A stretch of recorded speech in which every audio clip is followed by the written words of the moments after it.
ಈ ಅಲೌಕಿಕ ಪೂಜೆಯಿಂದ ಲಾಭನೂ ಇಲ್ಲ, ಯಾವ ಪ್ರಯೋಜನನೂ ಆಗಿಲ್ಲ. ಅದರಲ್ಲಿ ಎಷ್ಟು ನಮ್ಮ ಸಮಯ, ನಮ್ಮ ಆಯಸ್ಸೆಲ್ಲ ವ್ಯರ್ಥ ಮಾಡ್ತಾ ಇದ್ದೀವಿ ನಾವು. ಕಾಲಾಯ ತಸ್ಮೈ ನಮಃ. ಯಾರು ಸಮಯಕ್ಕೆ ಬೆಲೆ ಕೊಡ್ತಾರೋ ಪ್ರತ್ಯಕ್ಷವಾದ ಭಗವಂತನ ಪೂಜೆ ಆಗತ್ತದು. ಅದ್ಭುತ, ಅದ್ಭುತ. ಹೌದಲ್ಲ? ನಾವು ಅಲ್ಲಿ ಸಮಯನೇ ವ್ಯರ್ಥ ಮಾಡಿ ಅಂದರೆ ದೇವಸ್ಥಾನಕ್ಕೆ ಹೋಗೋದು ತಪ್ಪು ಅನ್ನೋ ಪ್ರಶ್ನೆ ಅಲ್ಲ, ಪೂಜೆ ಮಾಡೋದು ತಪ್ಪು ಅನ್ನೋ ಪ್ರಶ್ನೆ ಅಲ್ಲ. ಯಾಕಂದ್ರೆ ತಪ್ಪಾಗಿ ಹೋಗ್ಬಾರ್ದು ಅದು ಮೆಸೇಜ್. ಹೌದು ಹೌದು. ಸೊ ಪೂಜೆ ಮಾಡೋರು ಅರ್ಥ ತಿಳ್ಕೊಂಡು ಪೂಜೆ ಮಾಡಿ. ಹೌದು. ಗಂಟೆಗಟ್ಟಲೆ ಕೂತ್ಕೊಂಡು ಮಾಡುವಂತ ಹೇಳಿಲ್ಲ, ಆದರೆ ಮಾಡ್ತಕ್ಕಂಥ ಕ್ರಮವನ್ನು ತಿಳ್ಕೊಂಡು ಮಾಡ್ತಕ್ಕಂಥ ಲೆಕ್ಕಾಚಾರಕ್ಕೆ ಈ ಆತ್ಮಕ್ಕೆ ನೈವೇದ್ಯ ಅನ್ನೋ ವಿಷಯಕ್ಕೆ ಬಂದ್ಬಿಡೋಣ. ಈ ಆಹಾರದಲ್ಲಿ ಆತ್ಮಕ್ಕೆ ನೈವೇದ್ಯ ಯಾವ ರೀತಿಯಾಗಿ ಕೊಡಬೇಕಾಗತ್ತೆ ಅಂತಕ್ಕಂಥ ಒಂದು ವಿಚಾರ. ಅದರಲ್ಲಿ ನಾವು ಮಾಡುವ ಊಟಕ್ಕೆ ಸರಿಯಾದ ಬಹುವಚನದಲ್ಲಿ ಹೇಳಬೇಕಂದ್ರೆ ಪ್ರಸಾದ ಅಂತಲೇ ಹೇಳಬೇಕು. ನಿಜ. ಹೌದಾ? ಅದಕ್ಕೆ ಆದ ಒಂದು ಸ್ಥಾನ ಕೊಟ್ಟು ಒಂದು ಬಹುವಚನದಲ್ಲಿ ಹೇಳಬೇಕಂದ್ರೆ ಪ್ರಸಾದ ಅಂತಲೇ ಹೇಳಬೇಕು. ಅದರಲ್ಲಿ ಪ್ರಸಾದ, ಮಹಾಪ್ರಸಾದ ಎರಡು ಬರುತ್ತೆ ತಗೊಳ್ಳೋದ್ರಲ್ಲೇ. ಪ್ರಸಾದ, ಮಹಾಪ್ರಸಾದ. ಪ್ರಸಾದ ಯಾವುದು, ಮಹಾಪ್ರಸಾದ ಯಾವುದು? ಈ ಪ್ರಸಾದ ಅಂತಕ್ಕಂಥದ್ದು ಬಿಳಿ ಅನ್ನ, ಬಿಳಿ ಅನ್ನ ಪ್ರಸಾದ. ಮಹಾಪ್ರಸಾದ ತುಪ್ಪವನ್ನು ಸೇರಿಸಿದಾಗ ಮಹಾಪ್ರಸಾದ. ಈ ತುಪ್ಪ ಯಾಕೆ ಬೇಕಿತ್ತು, ಇದು ಕ್ವಶನ್. ಪ್ರತಿದಿನ ತುಪ್ಪ ಸಾಧ್ಯನಾ? ಸಾಧ್ಯನೇ, ಬೇಕಾಗಿದೆ. ತುಪ್ಪ ಬಳಸದೆ ಪ್ರಾರಂಭ ಮಾಡತಕ್ಕಂಥ ಆ ದಿನ ಮನುಷ್ಯ ಸತ್ತಿರ್ತಾನೆ ಅಂತ ಅರ್ಥ. ಪ್ರಾರ್ಥಕಾಲದಲ್ಲಿ ಯಾವುದೇ ಕಾರಣಕ್ಕೂ ತುಪ್ಪವನ್ನು ಬಳಸದೇ ಇರುವ ಮಕ್ಕಳು ಆಕ್ರಮಣ ಮಾಡುವ ಮಕ್ಕಳಾಗಿ ನಿಮ್ಮ ಕುಟುಂಬವನ್ನು ಯಾವ ಅಧೋಗತಿಗೆ ತಗೊಂಡೋಗ್ತಾರೆ ಅಂತ ಪ್ರತಿಯೊಬ್ಬರು ಯೋಚನೆ ಮಾಡಬೇಕು. ತಿರುಗಿ ಬೀಳುವ ಮಕ್ಕಳು ಯಾಕಾಗ್ತಾರೆ? ಯಾವ ಶಾಪ? ಜನ್ಮಾಂತರ ಅಂತಾರೆ, ಖಚಿತ ಮಾಹಿತಿ ಇಲ್ಲ. ಪೂರ್ವ ಜನ್ಮ ಅಂತಾರೆ, ಖಚಿತ ಮಾಹಿತಿ ಇಲ್ಲ. ಹೌದೌದು. ಬರೀ ಹೇಳ್ಕೊಂಡೇ ಕಾಲ ಕಳೀತಾ ಇದೀವಿ ನಾವು. ಹೌದು, ನಮ್ಮ ಪೂರ್ವ ಜನ್ಮ ಸುಕೃತ, ನಾವೇನೋ ಪಡ್ಕೊಂಡ್ಬಂದಿದ್ವಿ, ಹಣೆ ಬರ. ಇದಕ್ಕೆ ಉತ್ತರ ಏನು ಅಂದ್ರೆ, ಈಗ ನಾವು ಹುಟ್ಟಿದೀವಲ್ಲ, ಇದು ಸತ್ಯವಾದ ಜನ್ಮ. ಹೌದು, ಈಗಿದ್ದೀವಿ, ಇದು ಸತ್ಯ. ನಿಜ. ಪೂರ್ವ, ಅವಾಗ, ಇವಾಗ, ಹಿಂದೆ ಕತೆ ಬೇಡ, ಗೊತ್ತಿಲ್ಲ ನಮ್ಗೆ. ನಾವು ಹೀಗೆ ಕಾಲ ಕಳ್ಕೊಂಡ್ಬಂದಿರೋದು. ಹೌದು. ಸೊ ಹಾಗಾಗಿ ನಾವು ತಿಳ್ಕೊಳ್ಬೇಕಾದಂಥ ವಿಚಾರವನ್ನು ತಿಳಿಯೋದಕ್ಕೆಲ್ಲೂ ಅವಕಾಶನೇ ಇಲ್ಲಮ್ಮ. ತುಂಬ ನಮ್ಮ ದೇಶದಲ್ಲಿ ಒಂದು ದೊಡ್ಡ ದುರಂತ ಏನಪ್ಪ ಅಂದರೆ, ಪುಸ್ತಕವನ್ನು ಬರೆಯೋದು, ಪುಸ್ತಕವನ್ನು ಓದೋದು, ಯಾರೋ ಹೇಳೋದನ್ನು ನಂಬೋದು, ಅದನ್ನೇ ಪಾಲನೆ ಮಾಡೋದು, ಏನೂ ಸಿಕ್ಕಿಲ್ಲ, ಏನೂ ಸಿಗ್ತಾ ಇಲ್ಲ. ನಾವು ನಮ್ಮ ಸ್ವಪ್ರಯತ್ನವನ್ನು ಬಳಸ್ತಕ್ಕಂಥ ಪ್ರಜ್ಞೆನೇ ನಮಗಿಲ್ಲ. ನಾವು ಅರೆಪ್ರಜ್ಞೆಲಿದ್ದೀವಿ. ಅಂದ್ರೆ ಅನುಭವಕ್ಕೆ ಬಂದಿದ್ದನ್ನ ಅನುಸರಿಸಿದ್ರೆ ಉತ್ತಮ ಅಂತನ ಅಲ್ಲ, ಅದಕ್ಕಿಂತ ಹೆಚ್ಚಾಗಿ ಪ್ರಜ್ಞೆ. ನಾವು ಪೂರ್ಣ ಪ್ರಜ್ಞಾವಂತ ಆಗಿಲ್ಲ. ಪ್ರಾಣಿ ಪೂರ್ಣ ಪ್ರಜ್ಞೆ ಆಗಿದೆ, ನಾವು ಅರೆಪ್ರಜ್ಞೆಲಿದ್ದೀವಿ. ನಿದ್ದೆ ಮಾಡೋವಾಗ್ಲೂ ನೆಮ್ಮದಿಯಾಗಿ ಫಸ್ಟ್ ಕ್ಲಾಸ್ ಕಣ್ಮುಚ್ಚಿ ನಿದ್ದೆ ಮಾಡಲ್ಲ, ಯೋಚನೆ ಮಾಡ್ಕೊಂಡು ನಿದ್ದೆ ಮಾಡ್ತೀವಿ. ಹೌದು. ಕೂತಿದ್ರು ಯಾರು ಹೇಳಿದ್ರೆ 2 ನಿಮಿಷ ಯೋಚನೆ ಮಾಡ್ತೀವಿ, ಏನು ಹೇಳಿದೆ ನೀನು? ನಿಜ. ಅಂದ್ರೆ ನಾವು ಅರೆಪ್ರಜ್ಞೆಲಿ ಇದ್ದೀವಿ ಅಂದ್ರೆ ನಾವು ಎಲ್ಲಿವರೆಗೂ ನಾವು ಮನುಷ್ಯತ್ವ, ಮಾನವೀಯತೆ ನಾವು ತಗೊಂಡಿದ್ದೀವಿ ಎಲ್ಲಿ? 100ಕ್ಕೆ 100 ಫೋಕಸ್ಡ್ ಆಗಿರಲ್ಲ ಅಲ್ವಾ? ಇದು ಯಾರೋ ಒಬ್ರು ಅದು ನಮಗಲ್ಲ, ಅದು ಬ್ರಾಹ್ಮಣರಿಗೆ, ಅದು ಪೂಜೆ ಮಾಡೋರಿಗೆ, ನಾವೇನು ಇಲ್ಲ, ನಮಗೇನು ಗೊತ್ತಿಲ್ಲ, ಇದು ತಪ್ಪಾಗ್ತದೆ. ಧರ್ಮದಲ್ಲಿ ಜಾತಿ ಯಾವ ಕಾರಣಕ್ಕೂ ಇಲ್ಲ.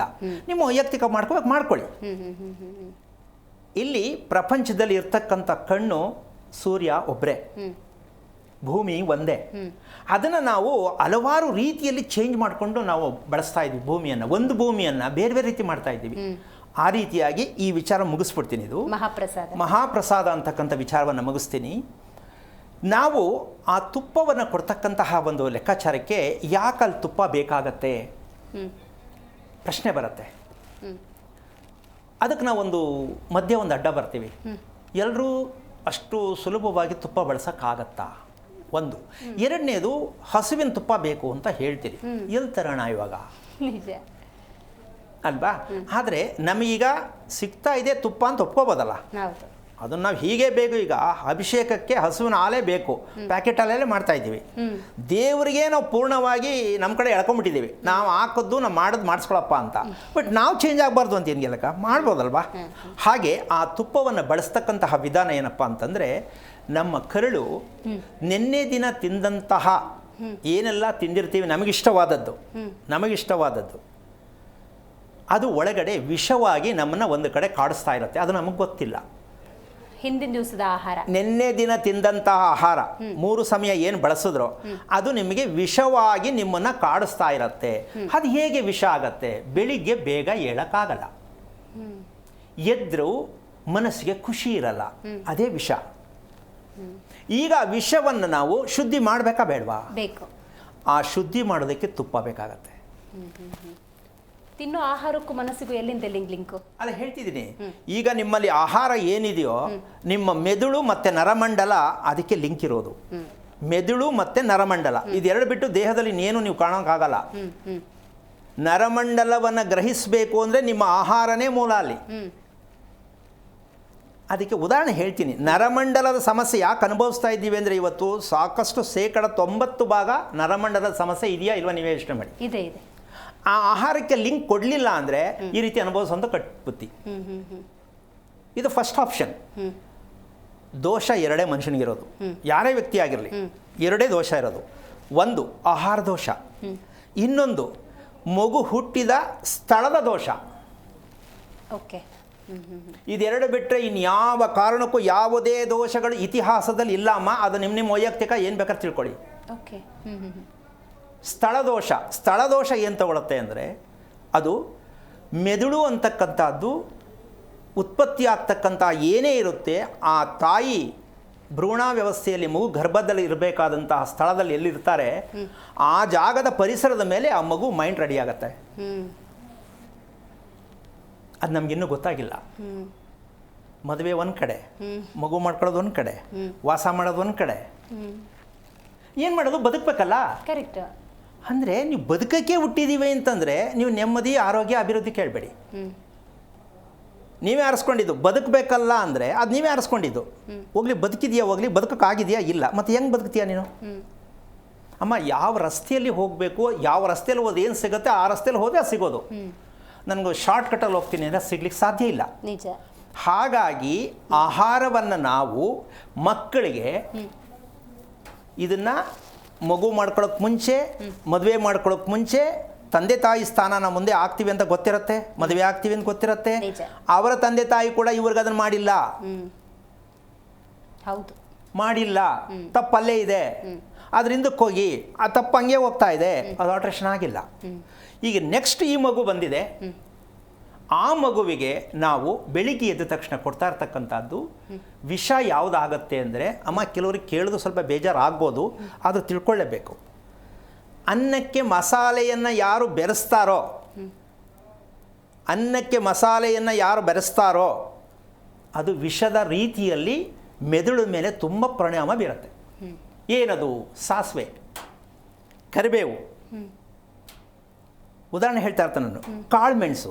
ಅಂದರೆ ಇದು ಸಾಂಬಾರು ಪದಾರ್ಥಗಳು ಬೇಡವಾ ಅಂತ ಅಲ್ಲ. ನಾನು ಹೇಳ್ತೇವೆ ಪ್ರಾತಃ ಕಾಲದಲ್ಲಿ ನಿಜವಾದ ಪೂಜೆ ಯಾವುದು ಅಂದರೆ ಮಸಾಲೆ ಭರಿತವಾದ ಅನ್ನವನ್ನು ಮಕ್ಕಳಿಗೆ ಕೊಟ್ಟು ಶಾಲೆಗೆ ಕಳುಹಿಸುತ್ತಿರುವುದು. ನನ್ನ ಮಗನಿಗೆ ವೆಜಿಟೇಬಲ್ ಪಲಾವ್ ಬೇಕು, ನನ್ನ ಮಗ ಚಿತ್ರಾನ್ನ ತುಂಬ ಇಷ್ಟ, ಆಮೇಲೆ ಏನೋ ಉಳುತ್ತರ ಇರುತ್ತಲ್ಲ, ಏನದು ಟಿಫನ್ ಮಾಡ್ತಾರೆ, ನ್ಯೂಡಲ್ಸು. ಆ ನ್ಯೂಡಲ್ಸ್ ಇಷ್ಟ. ಅಮ್ಮ ಮಗುಗೆ ನ್ಯೂಡಲ್ಸ್ ಹಾಕಿ ಬಾಕ್ಸ್ಗೆ ಕೊಟ್ಬಿಟ್ರೆ ಆ ಮಗು ಹೇಗಾಗತ್ತೆ ಅಂದರೆ ಮಾನಸಿಕ ರೋಗಿ ಯಾವ ಕಾರಣಕ್ಕೂ ದಿನ ಆಗ್ತಾನೆ ಇರುತ್ತೆ ಹೊರತು ಅದರಿಂದ ಹೊರಗೆ ತರೋಕ್ಕಾಗಲ್ಲ. ಕೂತೇ ಇರುತ್ತೆ, ಕಣ್ಣು ಬಿಡ್ತಾ ಇರುತ್ತೆ ಅಷ್ಟೇ, ಉಸಿರಾಡ್ತಾ ಇರುತ್ತೆ ಅಷ್ಟೇ, ಏನೂ ರಿಯಾಕ್ಟ್ ಆಗಲ್ಲ. ಏನು ಕೇಳಿದ್ರು ರಿಯಾಕ್ಷನ್ ಇಲ್ಲ.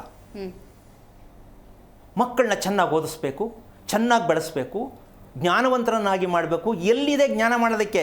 ಆ ಜಾಗನೇ ಇಲ್ವಲ್ಲ. ಮಗುನ ಜ್ಞಾನವಂತರ ಮಾಡೋಕ್ಕೆ ಅವಕಾಶನೇ ಕೊಡ್ತಾ ಇಲ್ವಲ್ಲ, ಕೊಟ್ಟಿಲ್ವಲ್ಲ. ಮತ್ತು ಮಗುನ ಹೇಗೆ ಮಾಡ್ತೀರಾ? ಯಾವ ಕಾನ್ವೆಂಟ್ಗೆ ಹಾಕ್ತೀರಾ? ಹಾಕಿ. ಎಷ್ಟು ಟ್ಯೂಷನ್ ಕೊಡ್ತೀರಾ? ಕೊಡಿ. ಎಷ್ಟು ರಾತ್ರಿಯಲ್ಲಿ ಕೂರಿಸಿ ಓದಿಸಿರಾ? ಓದಿಸಿ. ಆದರೆ ಮಗು ಬೆಳಗ್ಗೆ ಹೇಳ್ಬೇಕಾದ್ರೆ ನಿಮಗೆ ಕಾಟ ಕೊಡೋದಂತೂ ಖಚಿತ ಬುದ್ಧಿ. ನೀವು ಏಳ್ಸೋಕ್ಕಾಗಲ್ಲ ಮಗುನ. ಈ ಏಳ್ಸೋಕ್ಕಾಗಲ್ಲ ಅನ್ನೋ ಒಂದು ಸಮಸ್ಯೆ ಏನಾಗ್ತಾ ಇದೆ ಅಂತಂದರೆ ಮುಂದೆ ಆ ಮಗು ನಿಮ್ಮ ಮಾತು ಕೇಳೋದು ಮಗು ಅಲ್ಲ. ಅವತ್ತೇ ತೀರ್ಮಾನ ಮಾಡ್ಕೋಬೇಕು ನೀವು. ಮದುವೆನಲ್ಲೂ ನಿಮ್ಮ ಮಾತು ಕೇಳಲ್ಲ, ನೀವು ಹೇಳ್ದಂಗೆ ನಡ್ಕೊಳ್ಳಲ್ಲ. ಯಾಕೆ ಅಂದರೆ ಬೆಳಗ್ಗೆ ಏಳಬೇಕಾದ್ರೆ ಆ ಮಗುಗೆ ಸಮಸ್ಯೆ ಇದೆ ಅಂತ ಅಪ್ಪ ಅಪ್ಪನಿಗೆ ಗೊತ್ತೇ ಆಗಿಲ್ಲ. ಕಣ್ಣು ಮುಚ್ಕೊಂಡು ಮಲಗಿದ್ದಾರೆ ಅಂದರೆ ಮಲಗಿದ್ದಾರೆ ಅಂತ ಅಪ್ಪ ಅಮ್ಮ ತಿಳ್ಕೊತಾರೆ. ಆದರೆ ನಿದ್ದೆ ಬರೋದು ಈ ರೀತಿ ಮಸಾಲೆ ಪದಾರ್ಥಗಳನ್ನ ಬೆಳಿಗ್ಗೆ ಸಮಯದಲ್ಲಿ ತಿಂದಂಥ ಮಕ್ಕಳಿಗೆ ಮಧ್ಯರಾತ್ರಿ ನಂತರ ನಿದ್ದೆ ಪ್ರಾರಂಭ ಆಗುತ್ತೆ. ಇವ್ರು ಯಾಕೆ ಹೋಗಿ ನೋಡ್ತಾರೆ, ಮಕ್ಕಳು ನಿದ್ದೆ ಮಾಡ್ತಾವ್ರೆ, ಮಲಗಿದ್ದಾರೆ, ಲೈಟ್ ಆಫ್ ಮಾಡಿದ್ದಾರೆ ಅಂತ ಇವರು ತಿಳ್ಕೊಂಡಿರ್ತಾರೆ. ಬೆಳಿಗ್ಗೆ ಮಗು ಹೇಳಲ್ಲ, ಕಷ್ಟಪಟ್ಟು ಹೇಳಿಸ್ಬೇಕು. ವ್ಯಾನ್ ಬರ್ತಾ ಇದೆ ಹೇಳು, ಟ್ಯೂಷನ್ಗೆ ಹೋಗ್ಬೇಕು ಹೇಳು. ಸೊ ಕಷ್ಟಪಟ್ಟು ಅದಕ್ಕೇನೋ ಮಾಡಿ ಹೆಂಗೋ ಡಬ್ಬಿಗೆ ತುಂಬ ಕಳಿಸ್ತಾರೆ. ಸೊ ಈ ತಪ್ಪು ಆಗ್ತಾ ಇದೆಯಾ ಇಲ್ವಾ? ಹಾಗಿದ್ಮೇಲೆ ನೀವು ಮಕ್ಕಳನ್ನ ನಿರೀಕ್ಷೆ ಹೆಂಗೆ ತಗೋತೀರಾ? ನೀವು ಮಗುಗೆ ಬೆಳಗ್ಗೆ ಎದ್ದ ತಕ್ಷಣ ಏನು ಕೊಡಬೇಕು ಅನ್ನೋದೇ ಗೊತ್ತಿಲ್ಲ. ಅದಕ್ಕೋಸ್ಕರವಾಗಿ ಆತ್ಮ ಅಂತಕ್ಕಂಥದ್ದಕ್ಕೆ ನಾವು ಯಾವ ರೀತಿಯಾಗಿ ನಾವು ಆತ್ಮವನ್ನು ಗುರುತಿಸ್ಕೊಂಡಿದ್ದೀವಿ ಅನ್ನೋದು ಇನ್ನೂವರೆಗೂ ನಾವು ತಿಳ್ಕೊಂಡಿಲ್ಲಮ್ಮ. ಆತ್ಮ ಇದೆ ಅಂದ್ಕೊಂಡಿದ್ದೀವಿ, ಕಣ್ಣು ಕಾಣಿಸಲ್ಲ ಅಂತೂ ಆತ್ಮ ಇದೆ ಅಂತ ಹೇಳ್ತಾ ಇದ್ದೀವಿ, ಹೌದಲ್ಲ? ಹಾಗಾದ ಮೇಲೆ ಯಾರು ಮಕ್ಕಳೇ ಕೇಳಿದ್ರೆ ಅಮ್ಮ ಅಥವಾ ಮಮ್ಮಿ ಏನೋ ಅಂತ ಕೇಳುತ್ತೆ, ಆತ್ಮ ಇದೆ ಅಂತ ಹೇಳ್ತೀಯಲ್ಲ, ತೋರಿಸ್ತೀಯಾ ಅಂತ. ಜಿ ಕನ್ನಡ ನ್ಯೂಸ್ ಈಗ ನಿಮ್ಮ ಮನೆಯಲ್ಲೇ ನೋಡಿ, ಎಲ್ಲ ಕೇಬಲ್ಗಳಲ್ಲಿ ಈಗ ಲಭ್ಯ. ನಿಮ್ಮ ನೆಚ್ಚಿನ ಜಿ ಕನ್ನಡ ನ್ಯೂಸ್ ಈಗ ಸನ್ ಡೈರೆಕ್ಟ್ ನಲ್ಲಿ number 292, Tata play number 1664, Jio TV number 1334, NXT digital number 30, in cable number 30, city networks 51, U digital number 162, GTPL number 17, Rockline telecommunications number 42, Shri Basaveshwara cable number 168, rural cable network 60, Vinayaka digital 57, Abhishek cable 821, city channel 53, Siddeshwara cable network 57, V4 digital Infotech 628, Surya digital networks 53, Gajanan digital number 836, Malnad infotech private limited number 56, metrocast number 830, victory digital number 167ರಲ್ಲಿ ನೋಡಿ ಆನಂದಿಸಿ.